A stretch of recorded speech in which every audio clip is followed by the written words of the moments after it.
করো দিদিভাই, বাঁধাকপি চচ্চড়ি তুমি কিভাবে মাছের মাথা দিয়ে করো। প্রথমে মাছের মাথাটাকে যেমন নুন হলুদ দিয়ে মাখিয়ে নেবে,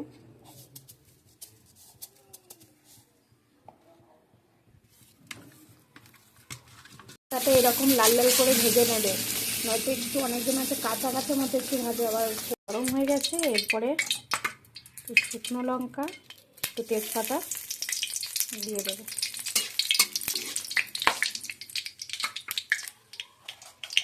সামান্য চুনো পাঁচফোড়ন দেবে, এতে গন্ধটা বেশ ভালো হয়। কোনো চচ্চড়ি করলে সেই জায়গাটায় একটু পাঁচফোড়ন দিয়ে দিলে বেশ ভালো লাগে।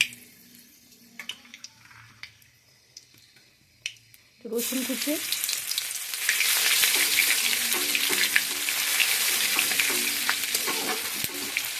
এরকম করে একবার দেখে খেয়ে খুব ভালো লাগে। আমি এখানে একটাই কাঁচা লঙ্কা দিলাম, কারণ আমার বাড়িতে ঝাল বেশি খায় না। পেঁয়াজ,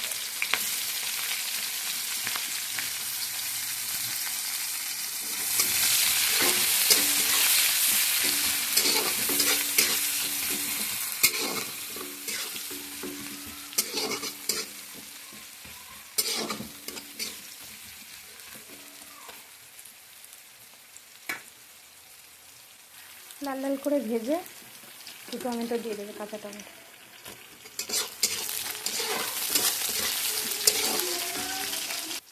এতে একটু আমি লঙ্কা, শুকনো লঙ্কা আর একটু আদা বেটে দিয়েছি।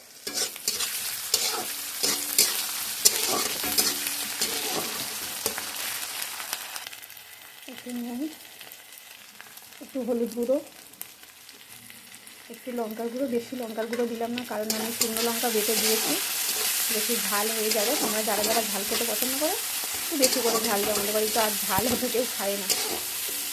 তারপর কেটে রাখা বাঁধাকপি আর আলু,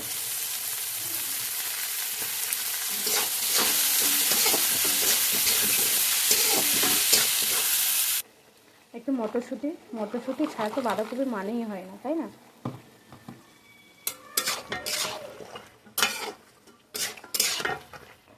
এইরকম করে একটু খেয়ে দেখো, খুব সুন্দর লাগে।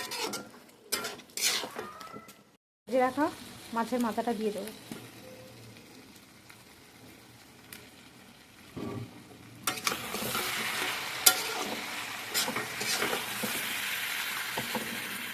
শুকন চাপা দিয়ে রাখবে, একটুখানি জল দিয়েছি,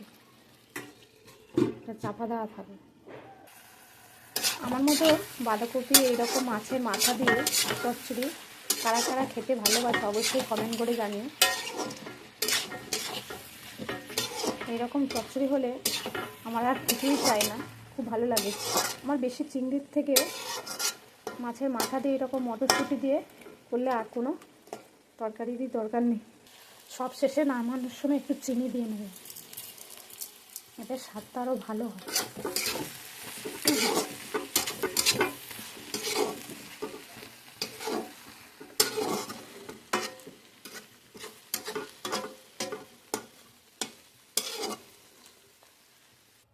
কমপ্লিট আমার বাঁধাকপি দিয়ে মাছের মাথা রেসিপি।